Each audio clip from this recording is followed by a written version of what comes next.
And remember to type those questions into the question window. With that, I want to kick it over to Alan and let him make a few remarks. Hello. It's afternoon here in Cleveland. The fireworks have stopped going off, so celebrating the Cavaliers' win in the NBA Finals. I know, Denise, you really enjoy hearing about that. But just thank you all for being here. I joined the board of directors in January and was immediately assigned the program portfolio. I could not have gotten to this point without the team of Lance, Mindy, and Angela, whom Denise already introduced. Those three led a really incredible process that involved over 100 people from, I think it's 24, 25 different countries were involved in the process. The actual process to review the abstracts and the speakers takes roughly 8 to 10 weeks. And Mindy led the abstract review process and put together a process that each abstract is reviewed at least 4 times and in different orders so that the same abstract doesn't come up the first time every time a reviewer starts going through the list. So we actually have a blog post coming out either later today or tomorrow that gives more detail on the process, so please look for that. We do have more detail on that, but we could not do it without the immense team of volunteers that give a lot of time to this process. So thank you very much. And Denise, I'm going to hand it back over to you. Thanks, Alan. All right, so the floor is open for questions. If you have a question or a comment, please type it into the question window. And we'll wait and see. First questions haven't come in yet. Might be a little internet lag. If there anyone on the panel has any additional remarks they want to make, this is a good time while we wait for people to type their questions in.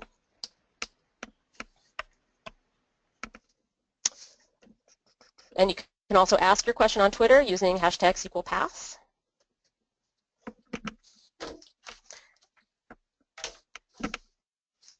So while we're waiting, I'll share some more details just on some of the statistics on what was submitted. So of those 840 abstracts, Alan may have mentioned this, we had 255 speakers submit. And of those selected, there's 98 total speakers selected, and 20 of them are first-time speakers, which is also 20%. So we have a good mix of new and returning speakers. We also have lightning talks and, of course, 10 pre-conference sessions, the all-day sessions, which will be coming. And I'm just waiting for the first question. One thing I'd like to add, Denise, if you don't mind, is last year we initiated a new program called Vendor Sessions, and the company I work for, SQL Sentry, is a global alliance partner and as such was invited to provide a vendor pre-con. And that process is going to happen again this year. This is done in conjunction with PASS and with the full support of PASS. So it doesn't take away, if you will, from any of the other pre-cons that have been selected. These are specific to the vendors. And I'm not sure if Denise or Grant, you want to speak more to that process, because I wasn't involved in those discussions, but I think it's a real positive that gives our Global Alliance partners an opportunity to teach the community about their product in a session that really doesn't compete with our community speakers for those open slots. All right, we're starting to get some questions in now. Excellent, thank you, Alan. So first question, I joined late and might have missed this. When are the speakers being announced for this year's summit? On Wednesday. So selected speakers will be notified before the public announcement goes out, but we will be announcing the community sessions selected through the call for speakers on Wednesday. All right, next question is in reference to the speaker contract. The original rules said no free scripts, and I understand that this may be revised. for the submitted sessions, will they be allowed to have free scripts or not?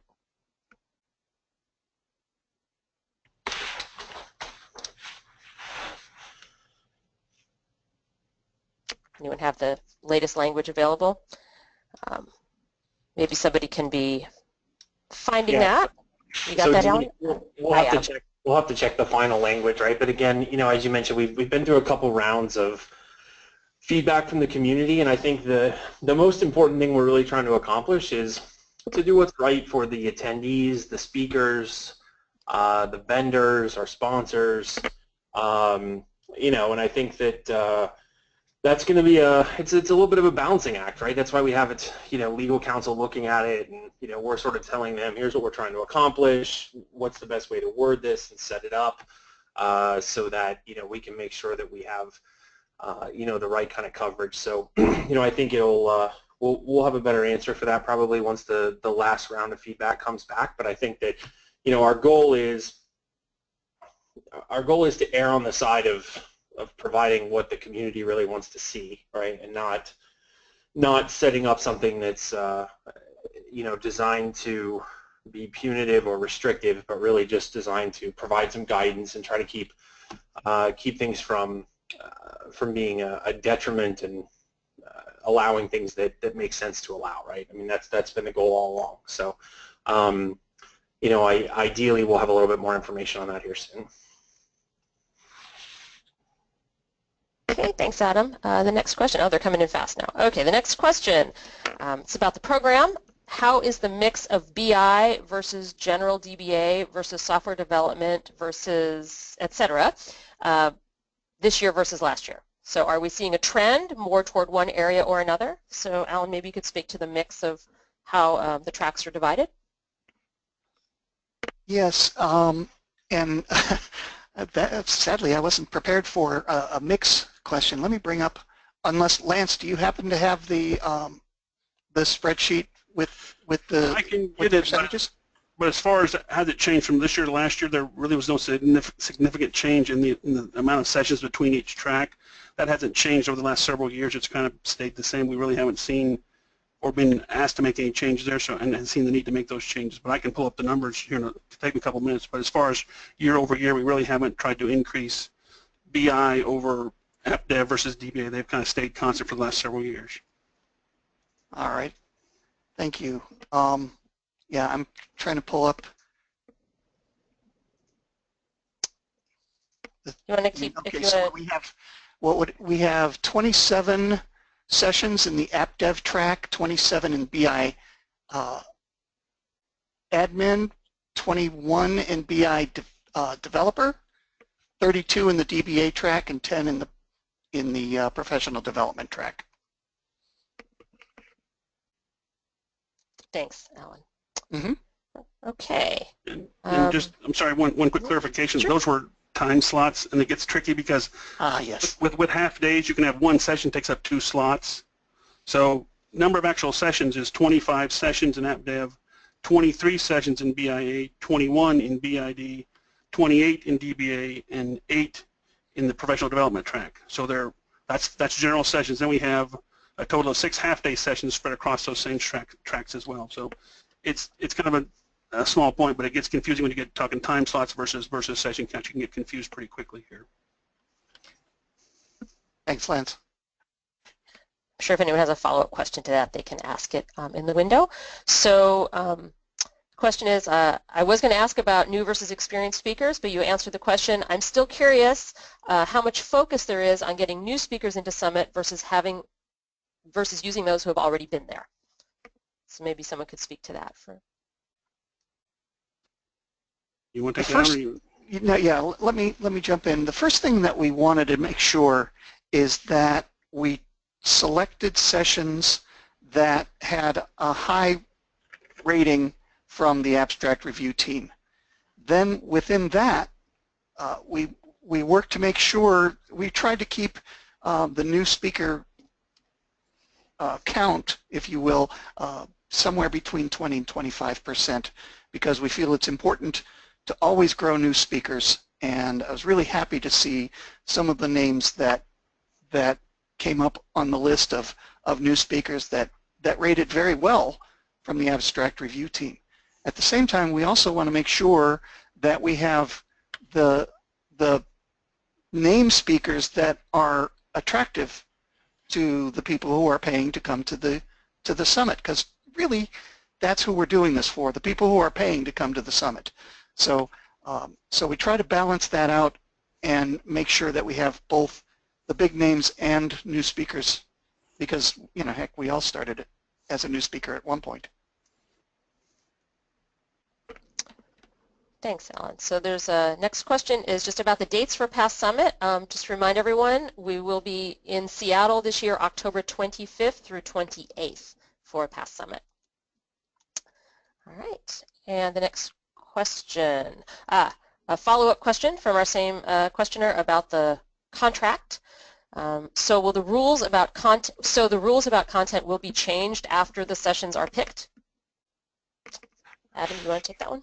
Yeah, sure. So we, based on what we finalize with with the adjustment to the speaker contract, as speakers are committing to speak once they are selected, we'll be asking them to sign whatever the updated terms and conditions for the speaker contract are. So obviously we're working very aggressively to make sure this is all ironed out so there's no delay, and so everything is very clear and transparent, and that we can answer any questions that anybody has during the process. And so the program team will be very well equipped to support that as we get into letting speakers know about their sessions and announcing and things of that nature. So we should be in a good place at that point. Thanks, Adam. Another question about the program. What balance of level, beginner to advanced, do you strive for? You want me to take that one, Alan? Yes, Lance, go ahead.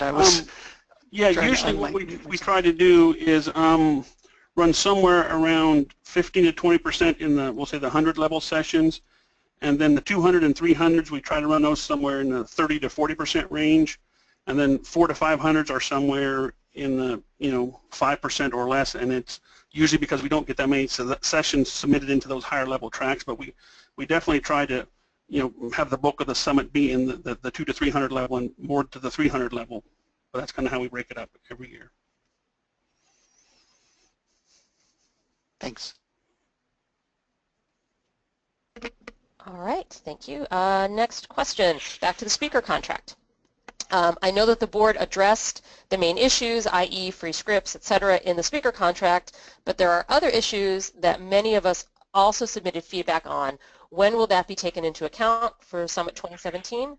I think I can actually answer this one. Yes, we did. So we did constrain this last set of revisions to the items that had been changed. So we had a speaker contract. We made some changes to a couple of 3 sections, I believe. We got a lot of feedback from the community on those changes, as you mentioned, the free scripts and so on. And while we did get feedback on a lot of other aspects of the contract, given the time constraints, we decided to focus the attention right now on those change sections, but we will be reviewing all of that other feedback for future Summit. 2017 seems like a likely scenario. Okay, I know we have folks coming in late, so another question about the dates for Summit, just to remind everyone, October 25th through 28th in Seattle. And okay, let's see. In light of the Data Insights Summit, will SQL Pass still have a Power BI focus in the BI track? Yes, it will. We recognize that Power BI is a major factor in the data platform, whether you're on the BI side or whether you're starting to realize the value of Power BI from a DBA perspective and looking at performance metrics. It's still valuable, so yes, very much. Okay, next question. Can you shed any light on how speakers were evaluated versus abstracts? Were scores weighted equally or differently? The scores are weighted differently. The abstract score counts more. I don't have the exact formula in front of me, but the abstract score counts more than the speaker score. Thanks, Lance. Did the speaker rating from 2015 influence the selection of sessions for 2016? I can't say that it did, but it is made available to people to see, and they can use that. Certainly on the speaker team, they can see what the scores for the speakers were last year, and that they can use that as part of their rating criteria as they rate the 2016 speakers. Another question, I know some folks are still joining, so a few things we want to review. So another question, could you break down the number for 100 level sessions? So could you again repeat what proportion of sessions are beginner versus advanced levels? As far as session levels, we have 22 100 level sessions, 38 200 level sessions, 41 300 level sessions, 7 400s, and 2 500 level sessions as far as general and half-day sessions. If you want the pre-con breakdown, I'll give you that too. We have 1 100 level pre-con, 3 200 level pre-cons, 5 300 level pre-cons, and 1 400 level pre-con session. Thanks, Lance. Another comment or comment/question. It's great that PASS has been asking for dialogue on issues like the speaker contract. Will the board be participating in this dialogue in their blog post comments? It feels like we're just leaving comments without any real dialogue from PASS. Yeah, so we try to respond, certainly, and we're certainly, everything that we got through feedback@sqlpass.com and through the comment section of the blog was taken into account. We actually had a lot of feedback to synthesize. So apologies if we didn't immediately respond to a comment on the blog, but the comment would be yes, we hear you, and we're taking it all into account. Another question on the pre-con schedule. So now on pre-cons, will the actual pre-con schedule be announced on Wednesday, or only which pre-cons will be offered on Monday or Tuesday? We have the pre-con schedule, so I don't know if the email covers the actual day of the pre-con.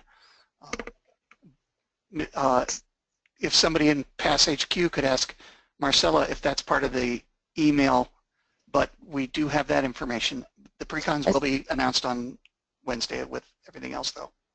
So there's probably two sides to that question. If you're a pre-con speaker, of course you want to know what day you're speaking, but if you're an attendee, you want to know when to travel, perhaps. You know, planning travel, maybe what's behind that question too. So yeah, absolutely. Okay. So another question. Sorry, this was a little long. Let me read it. How did you determine how many sessions you target for each technical level? Like Lance just went through sort of the breakdown of 100 through 500.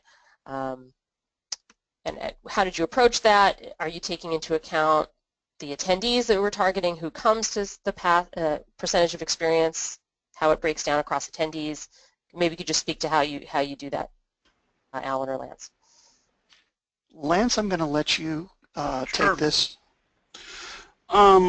We did a survey a few years back and got some ideas on the attendees, and we've kind of held the numbers fairly constant around that. A lot of what drives it is the quality of the sessions that come in, right? So depending on what we're given, we have to see how many 100-level sessions were selected by the teams that they thought were good. So the teams play a part in that, but then we kind of look at the historical averages to kind of see where we've been and try to stay close to that. It's how we've done it. But a lot of it has to do with what is given to us from the abstract teams and how they're rated. You know, do we have enough 100-level sessions that are rated highly enough to be considered for the summit, or do we have issues there, and then we have to adjust around that. But the numbers and percentages have kind of stayed constant over time based on some research we did about 3 or 4 years ago. Thank you. All right. Other questions, or is there anything that's come up that any of the panelists want to address?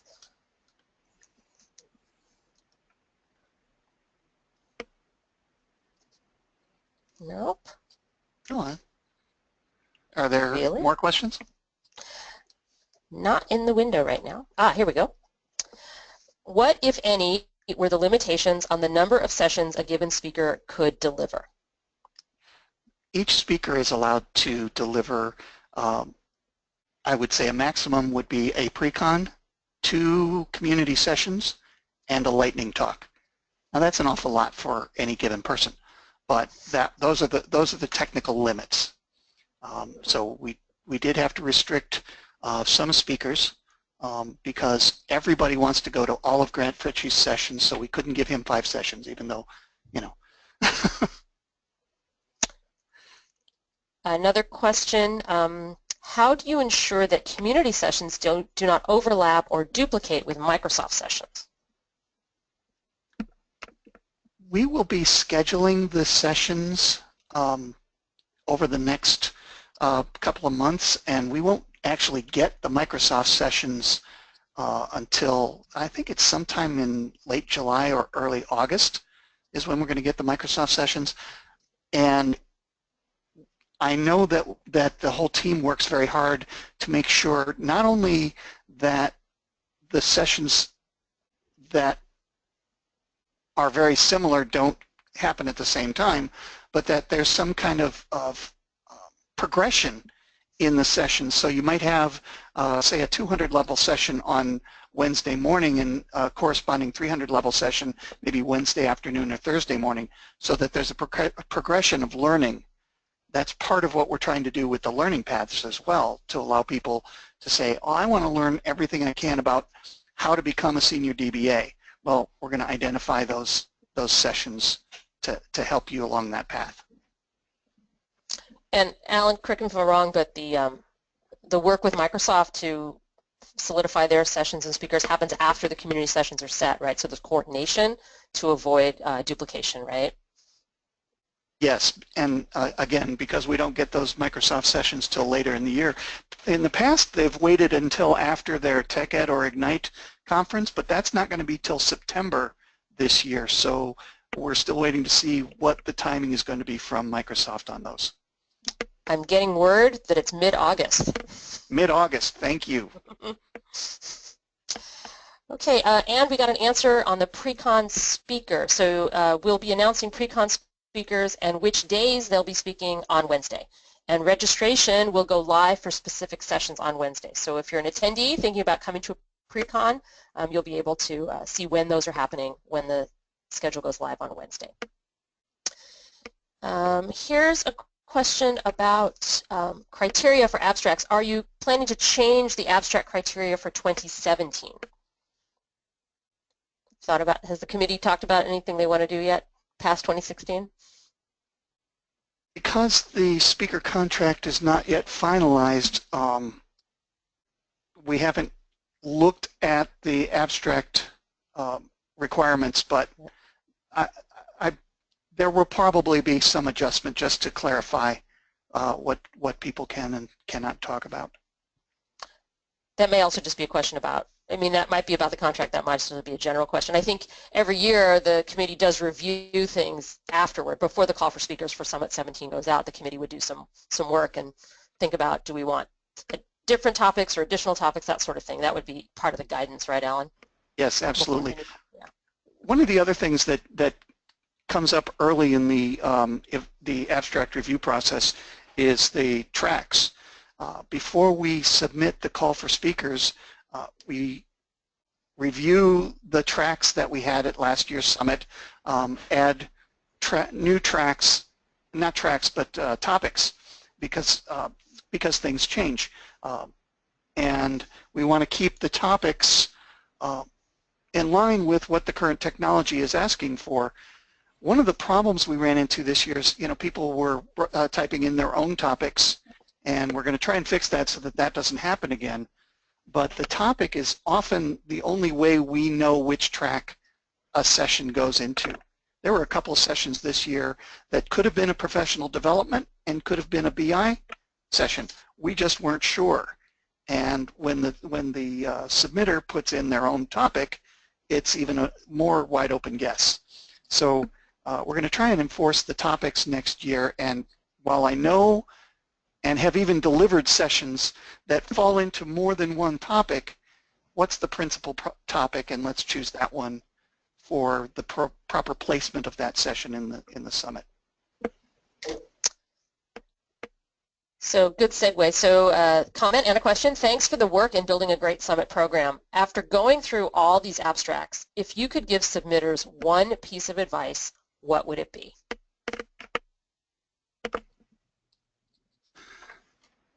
We got a lot of committee members here. I'm sure they have Yeah, advice. I mean, I guess certainly go out and read some of the blog posts that have been written on how to write good abstracts. That's a great way to start. See what's out there. Have other people, do some peer review if you can from your peers, before you submit. If you can take advantage of the abstract eval service that PASS provides now, we now have a team of people that will review your abstract and give you some feedback on what's going on there with it. But just spend some time going over it. It's just a very iterative process. Go over it, let some people see it, let them read it. Ask for some honest feedback, accept that feedback, and try to incorporate that back into it. Is what I've seen be the best success for people. And this is Mindy, I would say really taking the time to make sure that your abstract is concise and to the point, and that your goals support your abstract, that your level that you are choosing is appropriate or actually fits well not only with the topic that you've chosen, but the subject that you've picked and the level of the goals, that they all kind of go together, because I know there were some times where people had, they'll pick a 400 level, and then when you're looking at their abstract and their goals, it just doesn't seem to be congruent. And that I think people would lose points for that in some cases. And then lastly, to be careful to not be, there's one thing to be clever and to try to make your abstract fun and to get attention, but to become, sometimes people can be negative, or be, it almost appears like they're throwing some other group of people under the bus, which we all like to do when we're joking around. But in an abstract, that doesn't come across really very well. Angela, your thoughts? I would agree with what both Lance and Mindy have said already. Really having somebody else review your abstract, and excuse me, I had a horrible cold last week, so my voice is kind of in and out here. And to not wait until the last minute to submit your session, because quite honestly, we can tell when you do that. It looks like you haven't put any thought into it, and you've just kind of slapped it together, and we can tell. So take the time, get it in, don't wait until the last day to do it, and put some thought into it. And the biggest thing that I would like to add is remember that, and I've already said this today, but remember that the summit is for the attendees. We're not speaking to the other speakers. We're speaking to the attendees. We're trying to give solid educational content. It's not just a big 3-day party. And so we're going to focus on those things that provides the best education for the people who are paying to come to the conference. So I want to ask, I'm going to ask my own question about advice for submitters. There is that coaching or abstract review in advance of submissions that's available, right? I know Yes. that there's some volunteers that help with that as well, so that you can get feedback even before you submit. Is that right? Correct. That's yes. correct. You can submit it to that team. They will review it and give you some, their guidance and feedback on how they think you can improve it, and you can work with them, on an iterative basis, and then at some point you can then submit it officially to PASS. But yes, that service is available. We've had that for 2 years now. Okay, great. Okay, a couple more questions. So speakers who are not chosen, will they be notified before the Wednesday announcement? So the answer to that is yes. Everyone gets notified before the public announcement. Is that correct, Ellen? Yes, yes, it is. Okay. And will speakers receive the feedback again on how their abstract ranked? Could someone speak to what kind of feedback speakers will get? Mindy, do you want to address that, since you did probably well, you and Lance, the two of you did the bulk of the work on the comment review. Yes, so we made a very, very concerted effort this year to make sure that the team leads. So we had the 5 tracks that we had. Each track had a lead, and then almost like a tree underneath each of those leads within those 5 tracks were a number of members making up the entire abstract review team. And it was communicated that that we wanted comments. We wanted lots of comments. We wanted comments to be in the areas that they were asked to actually consider with some guidelines. So there's an abstract component, and there's a, oh, now I got to pull up my thing. My brain's blanking out. A subjective component, and what's the third one, Lance? Abstract, subjective. Topic, and yeah, abstract, topic, and subjective. Topic and subjective. But underneath those, there was a whole guideline of what to consider. You know, what does that mean exactly, and what questions should you be asking yourself? And so we had a very, very much higher than ever before set of comments that came through from all of the reviews that happened. And granted, there were the occasional abstract review with the score where there was no comment given. We then took the time after all of this to go through, and God, I hope we caught every single one. We read every single comment, the program management team, to make sure that the comments were not only constructive, but that they were that they made sense to actually give to the person, that it was, that the comment wasn't something like if somebody was copying comments over and over and it was the same comment over and over and over, those got struck. That's not constructive. And then we have done a lot of metadata capture where we can go back and know, those types of comments or things, who they came from. And so when we build the team next year, we can be very careful to take advantage of the metadata that we've gathered. But hopefully the comments that are received this year are much more verbose, much higher in quantity, and much higher in quality. And geez, I sure hope that there's not one that snuck through the wire, because we really, really tried to be very careful to make sure that what we're giving to everyone who took the time to submit these abstracts is going to be appreciated and useful and constructive. Thank you. Yeah, thanks for that. And thanks for giving some insight into all the work that happens behind the scenes with the program committee. I know people know that reviewing 800 sessions is a lot, but there's so much else that the committee is responsible for. It's really quite remarkable.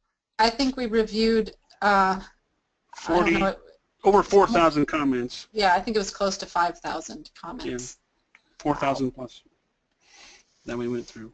And to Mindy's point, we really have made a concerted effort, the year before and this year especially, to be after the teams, to make sure you provide, good constructive feedback to people, and that we're giving them more guidance on how to do it, and we're checking it a lot closer now because we see the need for that from the community, and we're trying very hard to make sure we can deliver as much of those comments as we can that are as beneficial to the people submitting as we can. That's so just a reminder, it is over 100 people, and that's 5 tracks of abstracts plus a separate crew of people doing the speaker review. And Lance and Mindy and Angela kind of kept management over this whole process. There were people that said, yeah, I'll help out, and then disappear. And they were on top of this when somebody starts to fall behind in their work. Mindy and the track lead would work on either getting that person re-engaged or finding a new person quickly to jump in so that we could get this all done in the time that we had. So kudos to the whole team. Hey, Alan. Yes, sir. I actually want to add to that kudos to the whole team thing. I had no idea just how much you guys were doing on this. And as somebody who submits to lots of conferences in and out of the SQL community, community run, individually run, privately run, owned by businesses, nowhere do you get 5,000 comments on the speaker submissions and all that information all fed back to the speakers. So these guys have done, it's not just good labor, it's yeoman labor. My God, that's amazing. Well done. Thank you. Thank you, Grant. Okay, next question. Do you ever contact submitters for clarification on questions like the topic? I think that's in response to a comment Alan made a few minutes ago about the topics not always being easy to line up with the tracks. Do you ever reach out to submitters about anything like that? We would like to, and the problem is there are sometimes just way too many. Mindy, how was it, over 200 topics that you had to clean up before we even started the abstract review? Yeah, what happened was that if someone actually picked other as their topic and then there was a free form box where they could type in a topic, when it came into the database it just created it as a new topic, and so we had a lot of combing to do. We went through and it took almost, I don't know, probably 4 days of going through and trying to figure out and consolidate.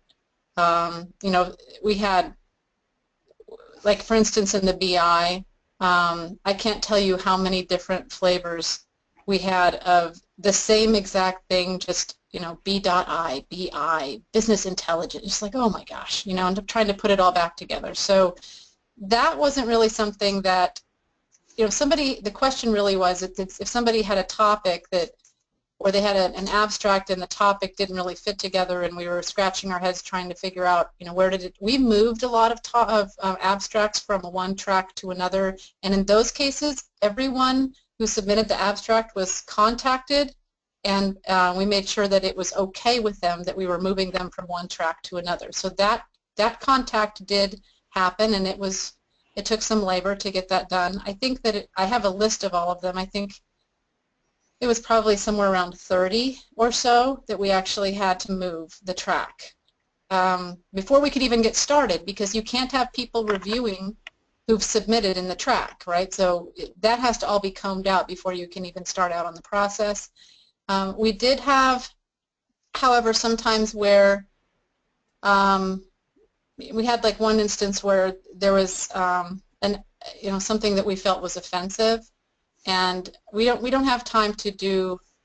There's a sort of a Pandora's box. It's like once you open it up and allow somebody to revise or change their abstract, which we did not allow to happen, you open a Pandora's box, and then, you know, somebody else is going to be upset because they didn't get to change theirs, right? So when we moved tracks, yes, we did contact people. We had to actually consolidate topics, but we felt like we didn't contact people there because what we were doing we felt was very straightforward.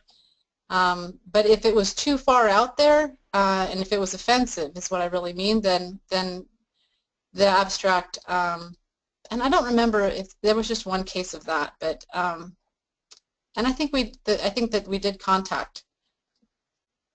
Yes, I remember in that situation, yeah. So there's a lot of work that goes into it. It's and people are contacted, yes. So we should all take a moment and appreciate the irony of the data quality problems created by the people submitting their sessions on on data. We've talked about that ourselves a couple of times. As data professionals, we're like, wow, couldn't we do a better job than this? Cobbler's children, right? Okay, next question for Lance. This is a question for Lance. Lance, would it be beneficial for you to write a blog offering general feedback straight from the program manager? Nothing better than getting feedback from the evaluating committee, right? Yeah, I mean, if there's people want to hear that, sure, I'll be glad to sit down and write something and work with Pass to publish it. Sure, I'd be glad to do that. And here's a question from Twitter. Why not have community votes on topics or areas of interest, or for a percentage of sessions? Really, the problem with the community vote is the fact that the number of people who actually sit down and submit votes is so small compared to the general population that is interested in the Pass Summit, to the point where the votes get skewed. The session selection becomes a popularity contest, which is really not serving the needs of the attendees at all. It was tried once. I forget if it was 2012 or I believe it was 2012. 2012, somewhere in there. We tried a community vote, and we had some less than positive results from that, and just because the numbers just don't meet the level of qualification. So I think the vote proved to be sort of problematic, but I'll offer a couple of other observations here. I think because the spirit of the question to me seems more about taking feedback for what we present at Summit. So I want to address two things. One is obviously the feedback we get from the post-Summit survey, right, which covers a lot of topics, from food and bev to program and so forth. But I know the committee looks at that, as well as you look at the attendance, right, at various sessions or various topics and tracks, right, Alan? You guys look at that. Yes. What's most popular. And then a number of people who are listening may have participated in the membership survey we did recently, and part of that was, of course, understanding who our members are and what sort of jobs they hold and what their interests are and what their educational needs are. So some of that will also be taken into account in the Summit program this year. Alan, do you want to speak to that a little bit? The feedback that we get is really critical, and the biggest problem we have is not enough people submit feedback. So our goal is to absolutely put on the best data platform conference in the world. I think that we come close. I think we have I do think we have the best conference. There's a lot of criticism, unfortunately, because people have different ideas of what the best really is.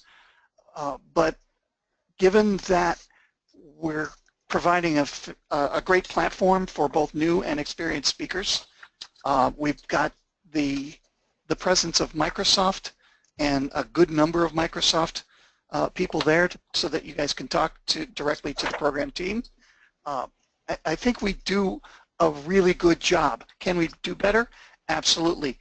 If everyone will fill out their speaker evaluations and the Summit evaluations, we can use that to craft a far better conference going forward. Thanks, Alan. The one thing I want to add to that is I believe one of the outcomes of the community survey results is we did basically reserve 10 session slots that we did not fill through the call for speakers and will not be filled through the Microsoft speakers. And we did that so that we could be sure to provide some of the content that our members told us they would need, that they were interested in via the membership survey. So those 10 sessions will be filled after Wednesday, right, Alan? There will be some additional topics. Oh yes, yeah, no, right? We actually just formed a special projects committee within the program team to start that process. Lance and I are heading up that team, and we will be reaching out to speakers with suggested topics based on that survey. That will happen over the next couple of months, but those sessions are reserved for those invited sessions to meet those needs.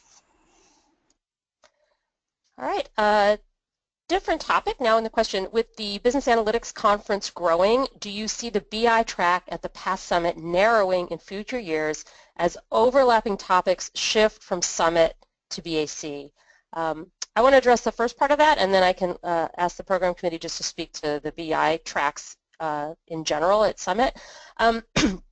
For those of you who have not had a chance to attend Business Analytics Conference, our approach there is really quite a different audience, and while sometimes the topics may sound similar, there's really quite a different angle that's being taken to them. So the audience for BAC is more about the people who need to use data in their jobs, finance analysts, business data analysts, technical data analysts, and so the lens of those sessions at BAC is really in that direction and driving business outcomes from using data and analytics.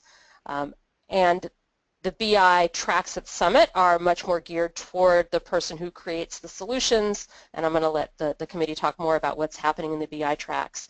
So personally, as someone who's worked on BAC for the last couple of years, well, more than that now, I don't really see the topics overlapping in the sense that the audiences are different. Having said that, I think we're going to see, as more and more organizations need to use data in a number of ways to drive their businesses, we're going to see people who may have spent most of their time in IT being asked to do more with data, and I think we're going to see people who are focused more on the business becoming more technically oriented. But I do think there will, for a long time, be a distinction between the approaches to the content from a BA perspective versus the traditional Past Summit perspective. Yeah. Could someone on the committee talk a little bit about the BI tracks and what people can expect from those at Summit? Sure. Well, to echo kind of what you said, Denise, I mean, you're right. The conferences are, at this point, still very different, so that I don't think there's a lot of overlap there, other than we're talking about BI. You know, the Summit sessions are certainly much more, as you said, the people that are building and the technical, you know, how-to and how to do things kind of sessions there.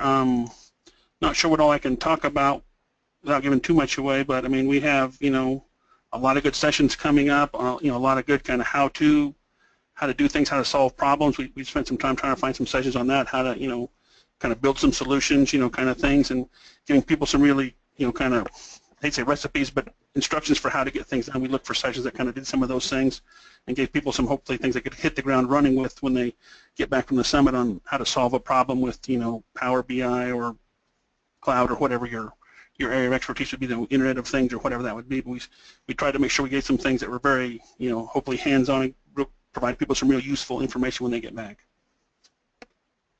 Thanks, Lance. So I see a few questions in the queue all about the, well, about the Abstract Review Committee and then about the Coaching Committee. So the first question is, so I think this question, the question says how many people utilize the Abstract Review Committee. So I believe that's in reference to the coaching or mentoring feedback before you submit your abstract. So how many people utilized it? A question about who is on it, who's on the Coaching Review Committee. Is that the same as the Program Committee? And then another question, is there any numbers of how many people used this review committee and got selected to speak at Summit? So if anyone could address those or any aspect of those. How many people used the review committee? Who's on the Coaching Committee? Is it the same as the Program Committee? The answer to that, I believe, is no. But and then are there numbers for how many people used it and then were selected to speak? Unfortunately, I don't have the numbers for how many people used it. I wasn't prepared for that number. I know it's unfortunately it's a smaller number than we'd like to see. It's not a heavily used thing. We keep publicizing it and then, you know, kind of driving people towards that and encouraging them to use it. As far as the makeup of the committee, it is separate from the reviewers. Anyone who is on that committee is not allowed to review any abstracts, just to make sure there's no kind of conflict of interest there. We may leverage them in other areas of the committee, but certainly not in the abstract review piece. So they don't, if they help coach an abstract, they wouldn't be allowed to do any kind of review process.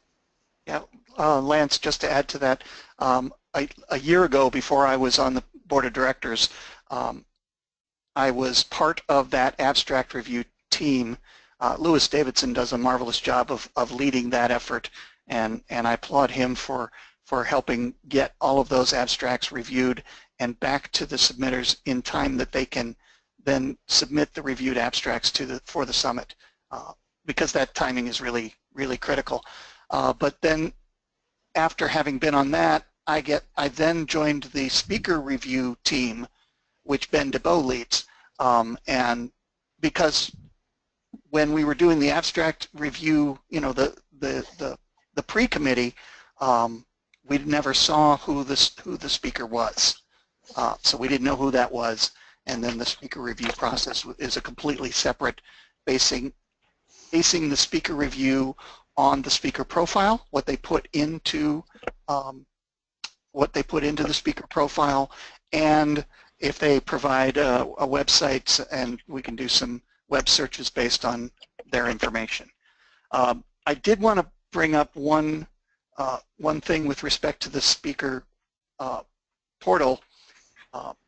In that is that last year we were not able to migrate the speaker data from the SQL Saturday data.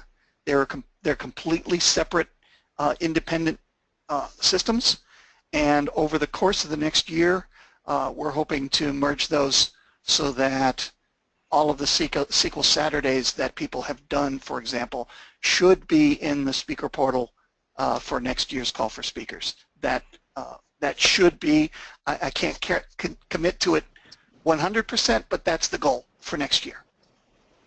I did just pull up an email. I was able to find it. We had about 70 items submitted to that team from around 35 speakers this year is what that team reviewed. So that is more than last year, and we're always looking for ways to try to, you know, to kind of get people to use the service more. We think it's a very valuable service. We're always looking for ways to figure out how to get that out in front of people so they know it's there and get them to use it.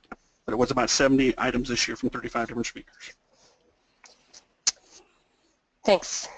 So a question about new speakers. Is there any quota or percentage for choosing new speakers for all areas, pre-cons, spotlight, regular, etc.? So we do have 20% new speakers this year, but do you have a target or target percentage there, Alan, that you shoot for? Not a hard, fast target. We just want to make sure there's a reasonably good number. It worked out to 20% this time. I think that's a good number. If we were at 10%, I would have said, hey, we need to go back and look for more speakers that haven't presented at the summit before. So I think that 20 to 25% is a good round number to target each year, but it worked out that way this year automatically. We didn't have to do anything special. The other thing we do is that a first-time speaker, we do limit them to just one session. And are there any new, I don't want to say, they're not new pre-cons, new to giving pre-cons. They may not be new to Summit, but are there any new pre-con speakers this year? I don't know that we actually track that. I'd have to go back and pull the data and look. I don't know that we actually spent any time looking at that piece. Yeah, no, I don't know.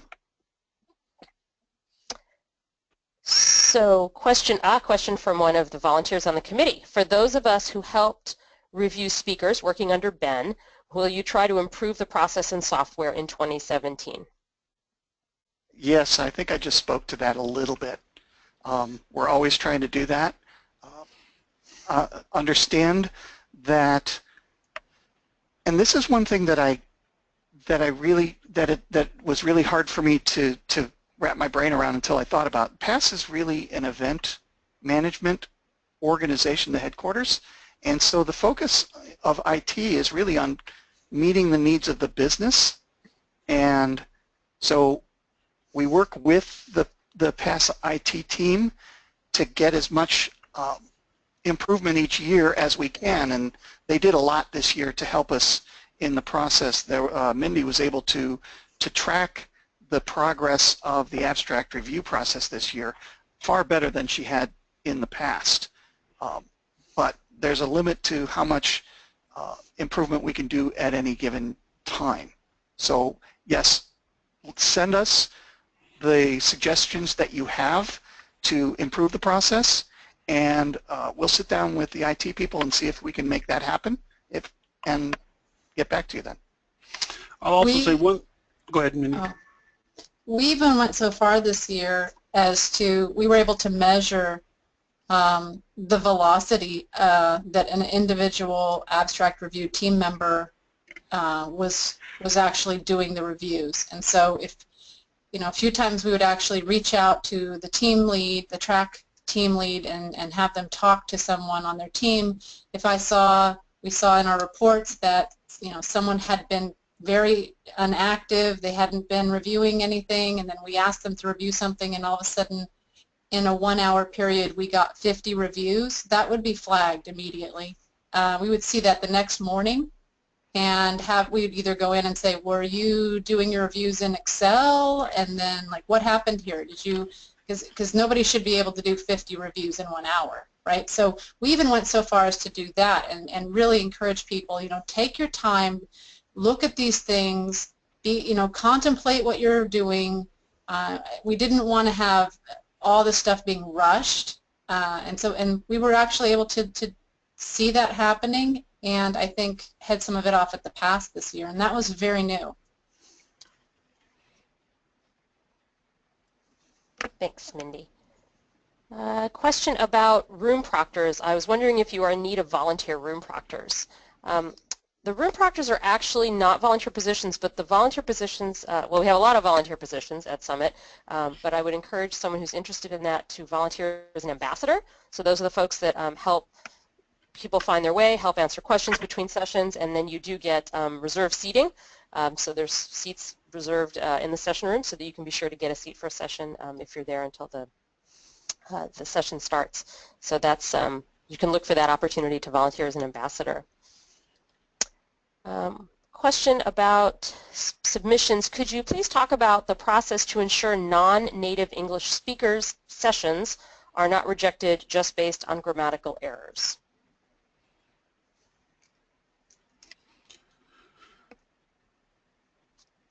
Any comments on that from the committee?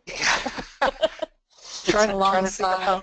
I mean, we certainly look, and as we see comments around, someone that are very critical of, let's say, what's going on with the language, or it appears to be grammatical comments, we go and look very hard at that and see, and then the management team comes and looks at the abstract and says, well, it still seems to be a very good abstract. It does have some grammar issues or some non-English, kind of issues of that nature, but we try to look at that ourselves when we see a lot of comments flagged around that and say, well, it's still a good quality abstract with, good quality comments, and there's good things here for people to learn about.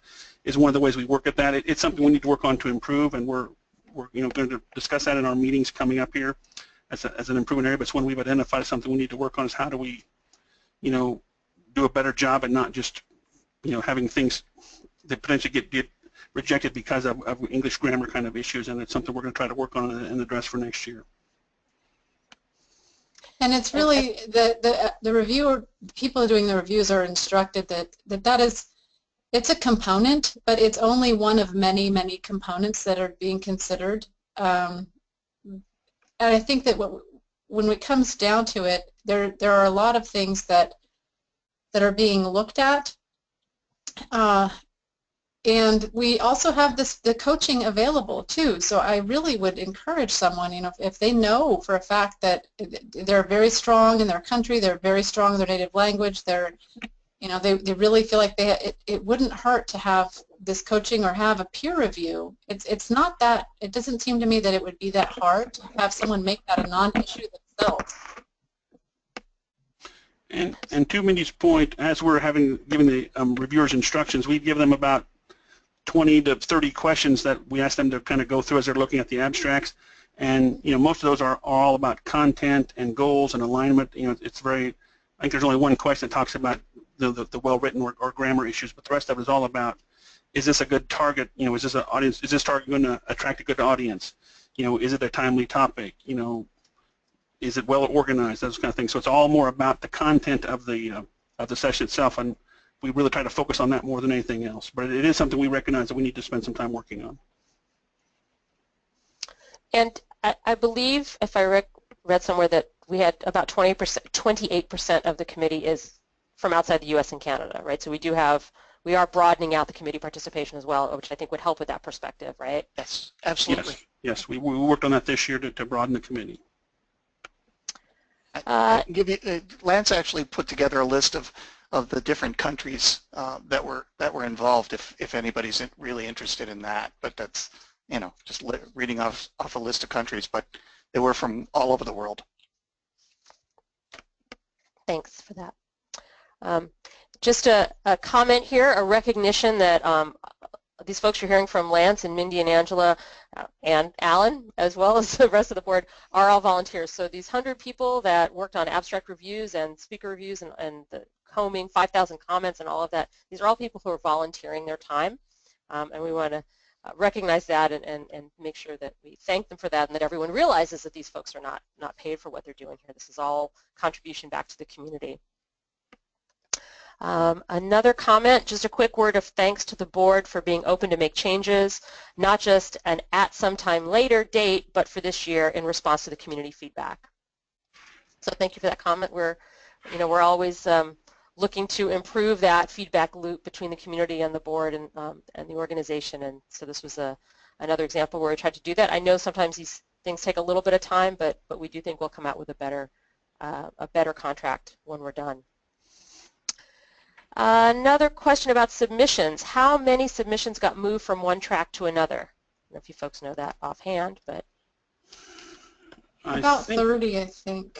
Yeah, we'd have to look that up. Yeah, you said it earlier, but I believe it was about 30. Yeah, let me see if I have it, because I kept a log.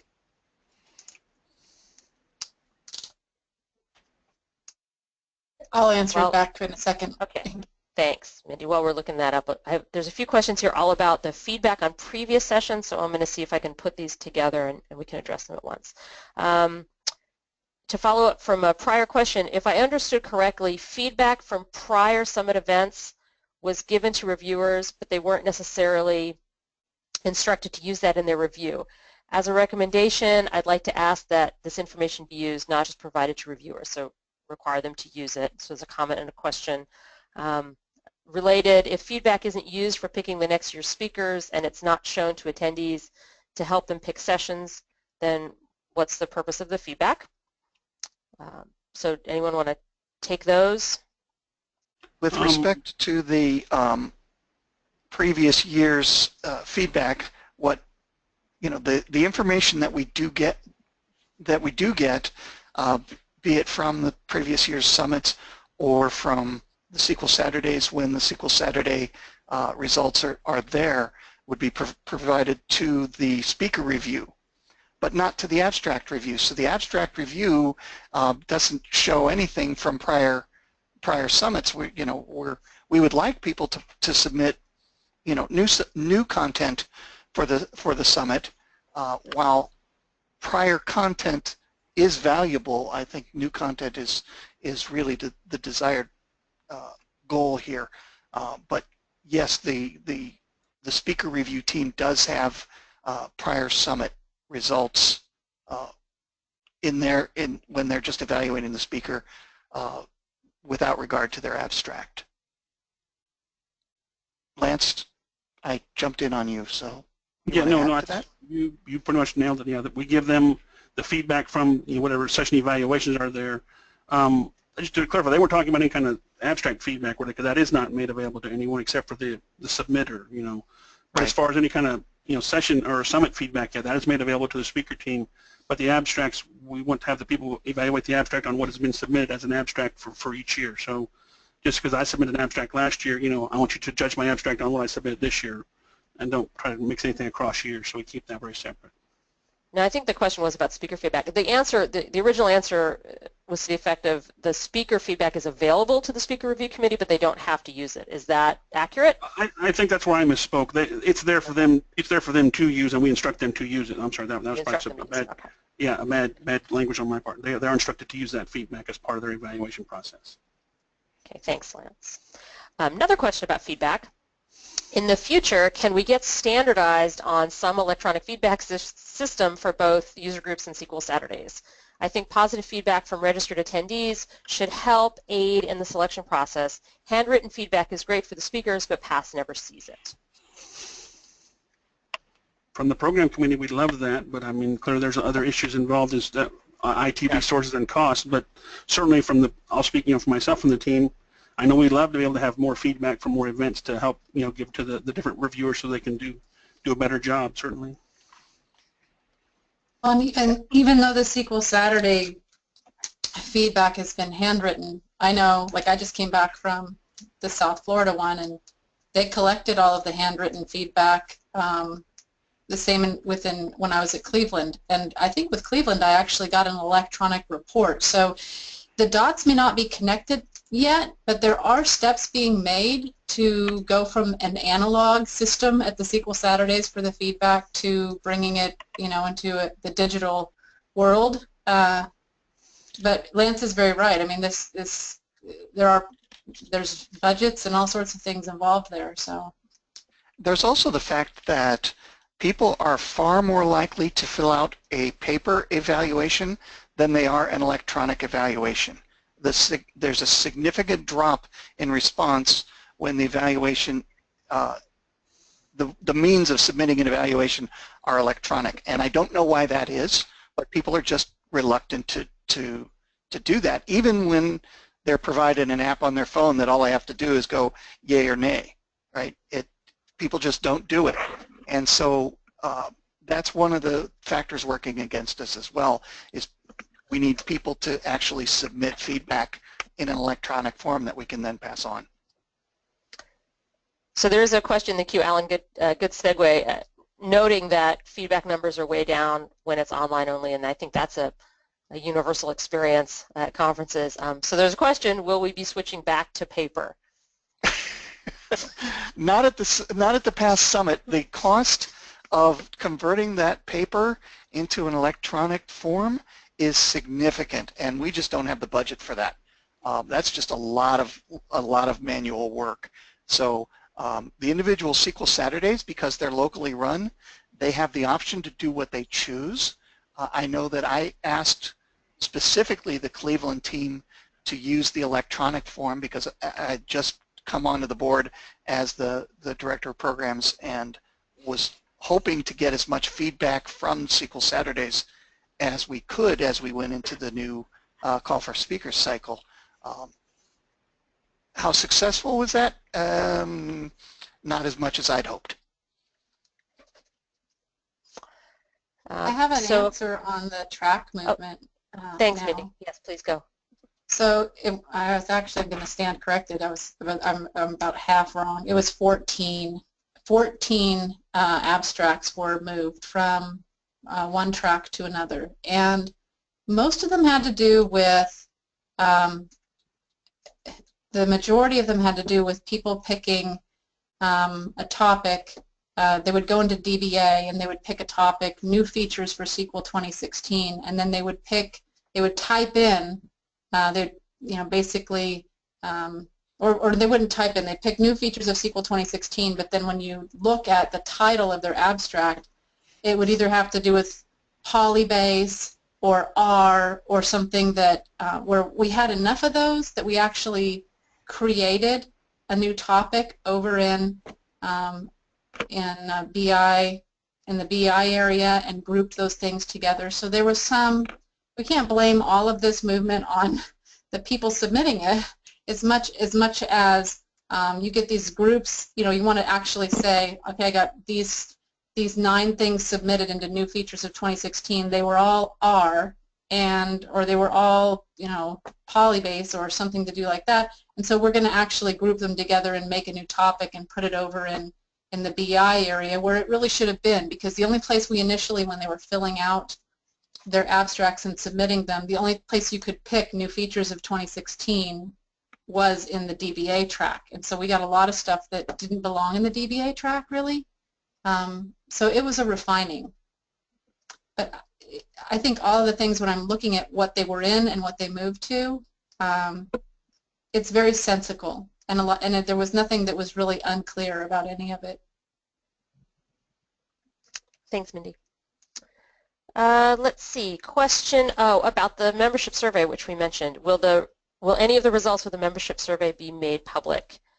Yes, I can answer that one. Yes, we're still absorbing and going through all that data. There was a lot of really good data in there, but sure, we'll absolutely be sharing some of that with the membership who took the time to fill out the survey, which we appreciate. Let's see, where are we here?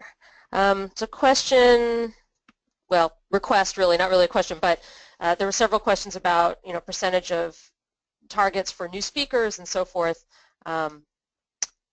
There's an ask that the request that we publish this. So publish guidelines for 20% new speakers, publish the numbers. The person points out we're a data professional organization. So is in the call for speakers, do you give any guidance along those lines, Alan? We have not, because those are really loose guidelines. These are things that we think about. Lance, I don't know that we've ever said, well, we want 33% of the sessions to be 200 level. That's basically has to be a feel based on what comes in. Right. Lance, if you want to add to that. No, to John's point, it's a lot about what comes in. I mean, we kind of look at what we've done over the last years and has some historical numbers, but it's all about what comes in.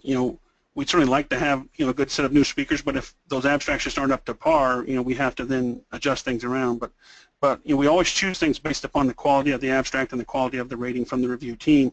And then once we're deep into the process, then we'll begin to look and say, well, now where are we at with first-time speakers as we're kind of adjusting things around to try to balance things out. Then we begin to look at, well, if we make a change here, that would bring a first-time speaker on, or those kind of things. But the initial stuff is always more just on quality of the abstracts, and that gives us the overall place where we start, and then we try to kind of adjust back towards what we think is a good levels of things. But it's a very, it's really about the content that comes in and how that content is rated. So we certainly look at those things, but we always start with just content first, and then that kind of drives us, and then we adjust from there once we have the content selected. There's a follow-up comment to that, just again asking to publish the data, publishing the list of countries that reviewers are from, publish the statistics, and I believe we will have some of that in the blog post, and we certainly can have more in the blog post. We have quite a bit of data. We mentioned some of those things up front, but that blog post will be coming out today or tomorrow, so look for that. A question about SQL Saturday. With the integration with the SQL Saturday, will the events populate automatically for speakers in addition to being able to see the abstracts we submitted? We can do that now on the SQL Saturday side with the Summit abstracts. I guess they're looking for the reverse. I really can't speak to what will be because it all depends on the workload in IT and whether, how much we can get done between now and next year's call for speakers. Do I want to be able to pull down SQL Saturday abstracts and submit them? Sure, it makes life easier for me as a speaker. Is that the best for the summit? I would, from a program perspective, I would prefer that people submit their abstracts so that they're presenting new content at the summit and then go ahead and present that session later somewhere else. So the two ideas really work against each other, but from a technical perspective, yes, it would be nice. We're gonna see how much we can get done. Okay, let's see. Next question, there's some comments here in the middle. Read that one already. Somebody's thanking the program committee for their efforts, so that's nice. Thank you for recognizing that. There's a question. I think we addressed this before, but I'll ask it again since it was asked here. Has PASS considered allowing the community to vote on abstracts, what abstracts and sessions they want to see, perhaps a small percentage? So I'll just respond to this since Alan did answer it once already. We have done that in the past. The actual response rate was quite low, so it wasn't really indicative or very representative. The other feedback channels we use for this are the Summit survey itself, the end of event survey, as well as the responses to how people, what sessions people attend, what topics they're interested in. And then I did mention the membership survey, which indicated we got a lot of interesting information about what educational topics people are most interested in, and we do have 10 sessions set aside to fill with those topics for Summit this year, and of course we'll be taking that into account for future program sessions. So it's not the direct voting on things that people may be thinking of, but there are other feedback channels that we utilize. Okay, there's a question about new versus new content versus content that's been presented at SQL Saturday. So if you're aiming for 200 to 300 level content, why do you need that to be new? Wouldn't you want that to be tested at a SQL Saturday first? Because could you speak a little to that whole process of brand new content versus content that's actually been presented somewhere prior to Summit? One of the problems that we face at Summit is that there's been feedback that people feel that they don't need to come to Summit because they've already seen the content at a SQL Saturday, which is free. And that's a problem. That's a huge problem. Now, I think those concepts are a little short-sighted because Summit provides so much more and such a great breadth of speakers that you won't ever get at a SQL Saturday. But that criticism is valid, and we have to take that into consideration. We want new content so that we remain a leading edge, if you will, of the community to help people understand what's coming and what they can gear up for. So a follow-up question, maybe someone on the committee could help me with this. So are you looking, if a session's never been presented before, like a regular hour-long session or 75-minute session, are you expecting them to have presented that somewhere at a SQL Saturday or user group prior to presenting at Summit? Historically, we had encouraged that. Now we're kind of Townsville, we're kind of rethinking that we certainly don't mind some being presented, but we're also looking for some new content. So it's going to be the committee's job to kind of develop a mix of, we'll say, old and new, if you want to call it that. You know, because like I said, historically, we'd really, and gave feedback to people, you know, go out to SQL Saturdays and present your session and get it really polished so that you're ready to come to Summit. And that was a great thing, but then we got the feedback of, I've seen these before, why do I want to come to Summit and spend that cost? So it's going to be up to the committee to kind of strike a balance there between some new content that hasn't been presented and content that has been, and we're probably still going to have to work on that and think that through here in the coming months. And then separating the content from the speaker, there is an expectation that the speakers will have presented, it may be different sessions, but that they would have developed their speaking abilities at other events like SQL Saturday or user groups prior to being selected for Summit. Is that true? That is correct. That's why we broke that process apart, so we get to see people who have presented someplace or spoken an event, and that's a separate score that is weighted and can counted differently against the abstract itself. But yes, we do expect people, you know, to have a score and have done something, and if they haven't, then their speaker score would reflect that. Yeah, while the movie Rudy is a great story, the guy had no business being on the football field, right? Okay. A question about alternates. How many sessions were picked to be alternates? I believe roughly we're right now at 33 alternate sessions. That's kind of, when I pull my counts up here, it's usually about 30 to 40 that we choose. Okay. So, and those folks will also be notified of that in, yes, when the emails go out, right? Yes. So everyone will be notified. I shouldn't selected speak. abstract. I believe that's clear dates. I'm not sure, but I believe that's when they're notified. Yes. Yeah, they will be notified in the email that they are an alternate. I know that there will be cancellations, conflicts come up, and so those alternates, just because they're alternates on Wednesday, doesn't mean they're not going to be selected. I know that in the 2007 past Summit, I was given an alternate, and by late July, that alternate had converted to a yes. So.